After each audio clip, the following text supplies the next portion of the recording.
Olá, meu nome é Miriam Gomes Pereira, sou professora de parasitologia do Instituto de Biofísica Carlos Chagas Filho, na UFRJ.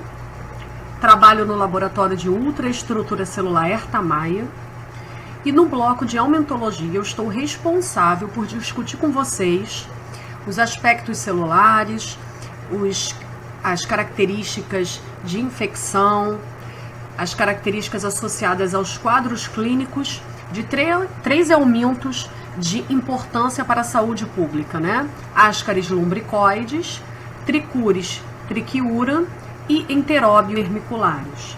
Agentes causadores da ascaridíase, da enterobíase, ou comumente conhecida, né, pelo povo brasileiro por oxiurus, e a trichuríase. Bem, tanto ascaris lumbricoides como Trichuris trichiuras são geoelmintos. Nas próximas aulas, vocês terão contato com outros elmintos que também estão classificados como geoelmintíases, dos quais nós podemos citar Ancylostoma duodenale, Necato americanus e Strongyloides stercolaris. Bem, o que caracteriza um geoelminto? Caracteriza-se o fato que dentro do ciclo de vida deste elminto, parte se desenvolve no meio ambiente, no solo, nas condições que aquele ambiente proporciona, que incluem umidade, temperatura, teor de oxigênio, e que dentro da Organização Mundial da Saúde, eles também são conhecidos por infecções helmínticas transmitidas pelo solo, né?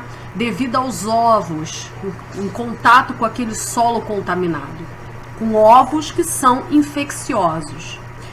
A Organização Mundial da Saúde estima que aproximadamente 2 bilhões de pessoas no mundo e são portadoras, estão infectadas com algum desses elmintos citados acima, o que é um número extremamente alto e preocupante, porque a parte clínica da doença é muito comprometedora.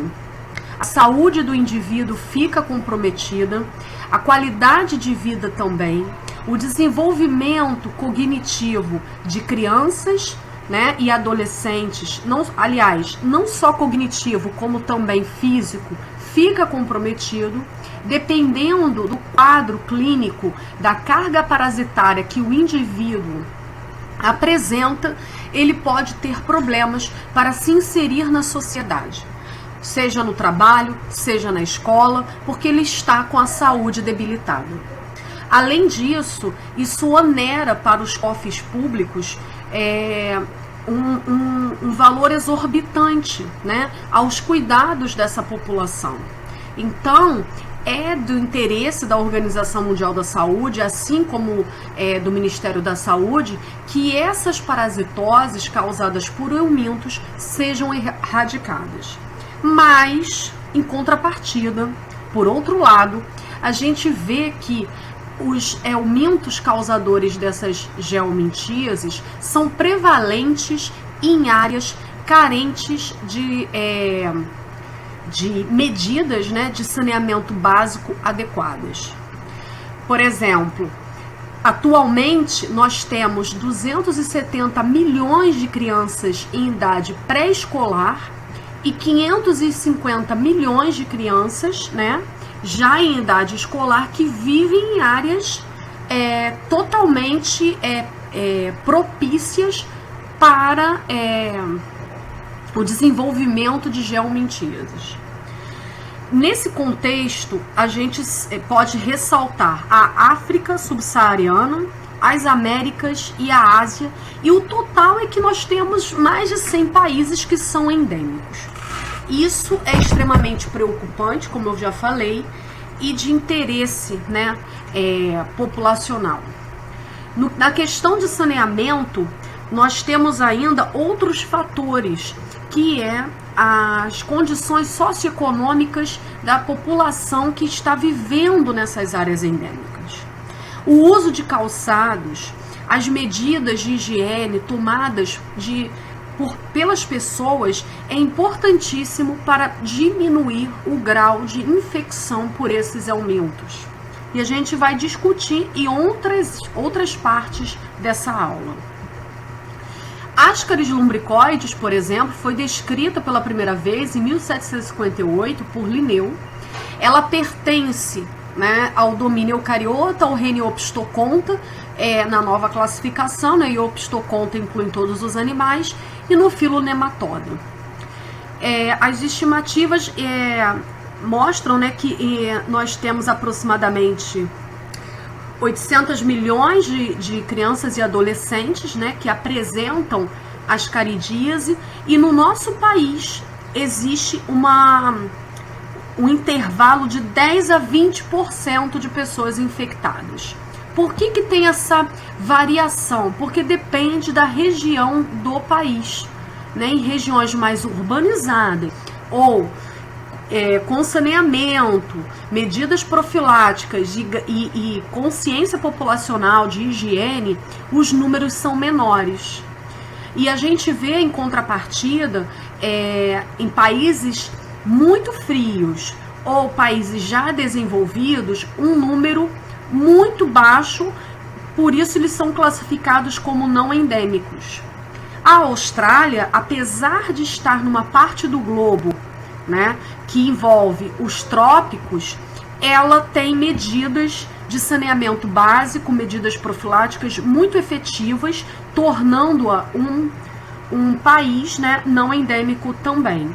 O que se contrasta, né, com parte da América Central, né, que envolve a América Latina toda, mais abaixo, né, até a América do Sul, a África, uma parte da Ásia e também uma parte da Oceania.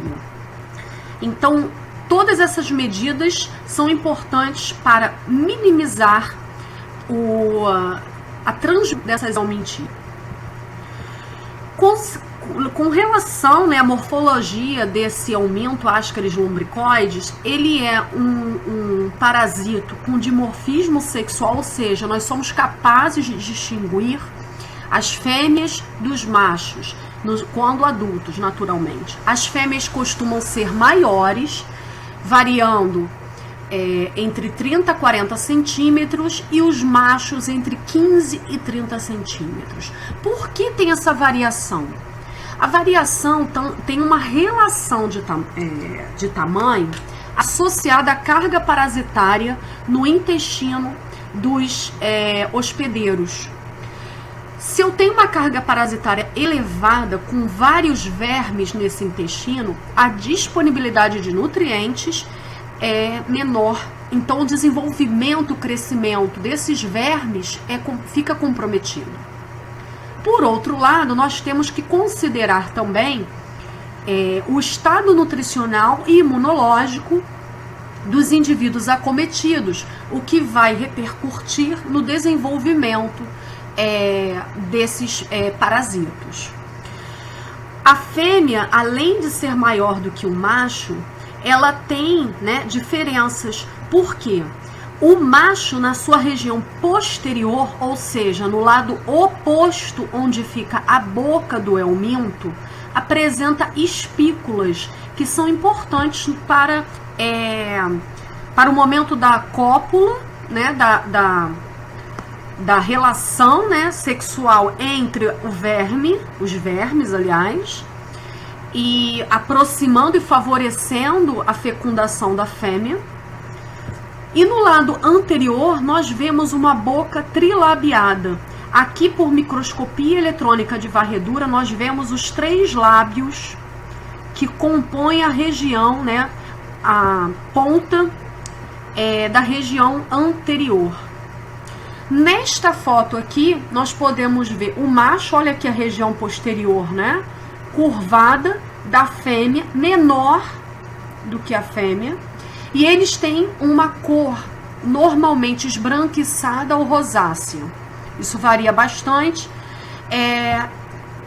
dentre os parasitos recolhidos, né, de indivíduos acometidos. O ciclo de vida de Ascaris é um ciclo muito interessante. Ele é monoxênico, ou seja, apresenta um único hospedeiro. E como eu falei, se ele é um geoelminto, parte do desenvolvimento do ciclo ocorre no meio ambiente. No indivíduo infectado, ocorrerá a eliminação dos ovos nas fezes. Esses ovos são liberados no ambiente, mas são liberados ainda não embrionados. A taxa de liberação desses ovos é de em torno de 200 mil por dia. Uma vez no ambiente, esses ovos podem infectar reservatórios de águas que vão favorecer, né, vão suprir as necessidades de uma cidade, de uma sociedade, uma população. Podem contaminar pastagens, podem contaminar regiões de cultura, né, de hortaliças, legumes, enfim, verduras das mais diversas. Podem contaminar o solo, as calçadas em que nós frequentamos, que nós transitamos. E nesse meio, eles vão pelo teor de oxigênio, pela temperatura, pelas condições de umidade, vai ocorrer a embriogênese com a formação de uma larva no seu interior. Uma larva no estágio L3. Uma vez que esse ovo, tendo uma larva em estágio L3, adquirido, né, via oral, pela ingestão de água ou alimentos contaminados, e eu incluo aqui também a unhas, a mãos sujas, a compartilhamento de objetos mal higienizados, ela vai ganhar o trato digestório, né, do hospedeiro, e vai haver a eclosão dessa larva. Por quê? Porque os estímulos são os sais biliares, o pH alcalino e o teor de CO2 no meio intracelular, não, no meio digestório. Uma vez que essa larva L3 ganha o intestino, já na região mais posterior do intestino, na região do seco, o que vai acontecer? Essa larva vai secretar proteases e colagenases para ganhar as regiões mais profundas do intestino, do tecido intestinal, até que ela consiga alcançar os vasos capilares mesentéricos. Quando ela ganha esses vasos, ela vai passar pelo fígado e da veia porta ela vai atingir o coração. Do coração, pela veia cava inferior, ela vai atingir os pulmões. E aqui é uma etapa importantíssima para a ação da L3. É aqui que ela vai ter as condições de teor de oxigênio, e o próprio tecido pulmonar vai favorecer a maturação de L3 a L4. Quando ela chega nesse estágio, isso já se deu após 7, 8 dias após a ingestão desses ovos. A passagem pelos pulmões e toda essa rota que eu descrevi até então é conhecida por ciclo de Loss. O ciclo de Loss, ele não é exclusivo de Ascaris. Outros parasitos, né, outros vermes também passam pelo coração e pelo pulmão para amadurecerem. Mas essa passagem aqui, ela não é uma passagem totalmente assintomática. Muitos indivíduos apresentam sintomas associados à passagem das larvas pelos tecidos, pelos órgãos, que a gente vai discutir em outro momento da nossa aula. A L5, quando ela vai de L4 a L5 já nos alvéolos, e depois ela vai subir pela traqueia, onde ela pode ser engolida. Essa passagem, essa expectoração causa uma coceira na garganta, um pigarro, que pode inclusive ser, na hora que o indivíduo tosse, sente aquele incômodo, ele pode inclusive, embora raramente, passar essas larvas pela saliva, né, pelo muco que ele está liberando, por esse muco propriamente dito, né, para outro indivíduo. Isso não é comum, mas não se pode excluir qualquer possibilidade. Nós não sabemos dos hábitos de higiene das pessoas.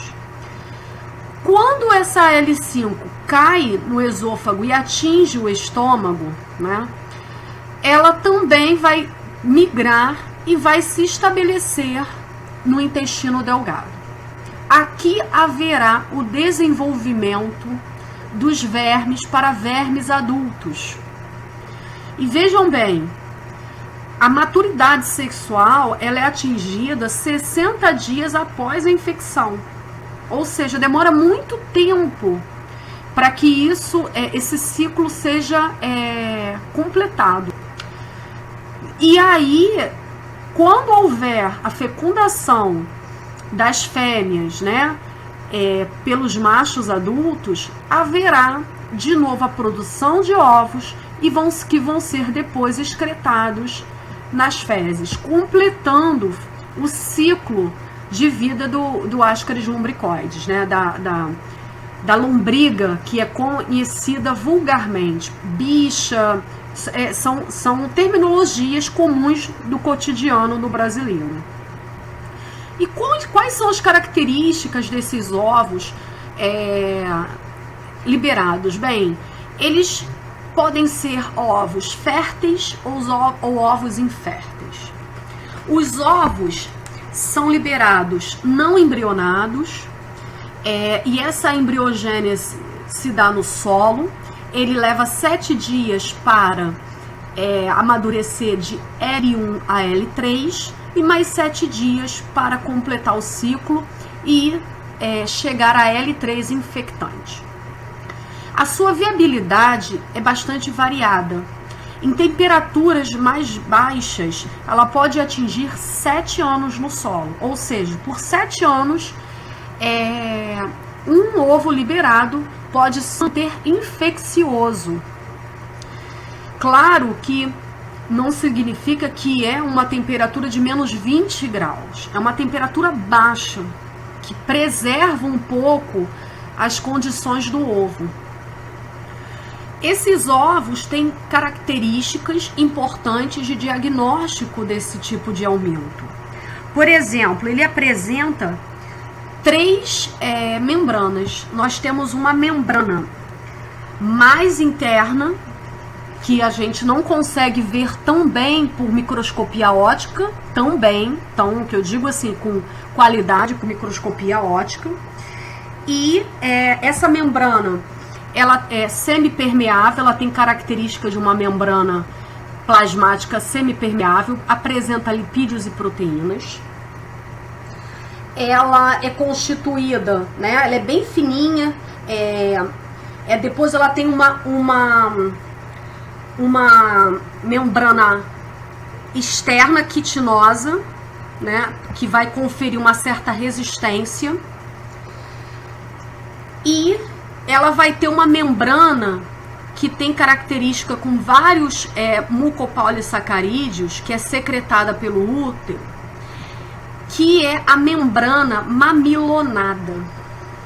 Essa membrana é assim chamada devido à sua constituição e como ela é observada, olha, rugosa, que favorece a adesão dos ovos às superfícies em que eles são liberados, a fim deles serem pouco carreados para outras regiões que não aquela onde houve a liberação.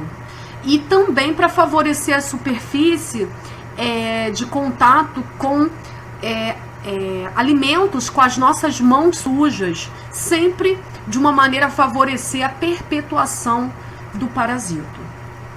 Bem, nem todos os ovos são ovos férteis com essas características. Olha, são ovos arredondados, com uma membrana mamilonada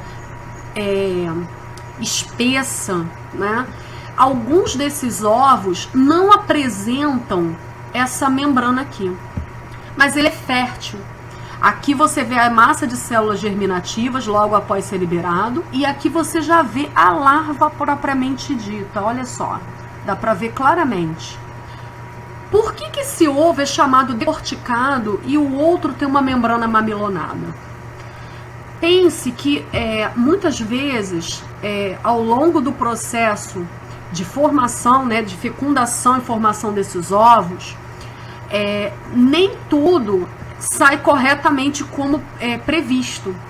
Então pode ser devido a um erro da produção, da síntese dessa membrana ao longo do processo de formação dos ovos. E também, se a gente for pensar que a carga parasitária provada, a probabilidade de se encontrar ovos férteis, mas que tem uma deficiência na formação da membrana mamilonada, ela vai ser maior, porque o número de eventos é maior. Mas eles são ovos que são capazes de infectar um indivíduo. São menos resistentes às condições ambientais, mas eles são ovos infecciosos. Agora, também é comum se observar ovos inférteis. Quais são esses ovos? São ovos que, na verdade, não houve formação, né? Não houve embriogênese, não houve... O que aconteceu? Foi algum problema no meio ambiente? Sim, também um problema no meio ambiente, em que não houve a maturação. Mas, sobretudo, os ovos inférteis, eles são prevalentes quando nós temos uma infecção somente por fêmeas. Então, essas fêmeas, elas liberam ovos que não foram o quê? Que não houve fecundação por parte de um ascaris macho. Aí a membrana mamilonada, ela vai ser delgada, ou seja, fina em comparação à membrana de um ovo fértil. O citoplasma é granuloso e ele é um pouco mais alongado, como esse aqui, por exemplo, né, do que um ovo fértil. Existe a situação de não ter liberação de ovos? Sim, quando a infecção é apenas por machos. E aí o indivíduo vai ter uma clínica, uma sintomatologia clínica,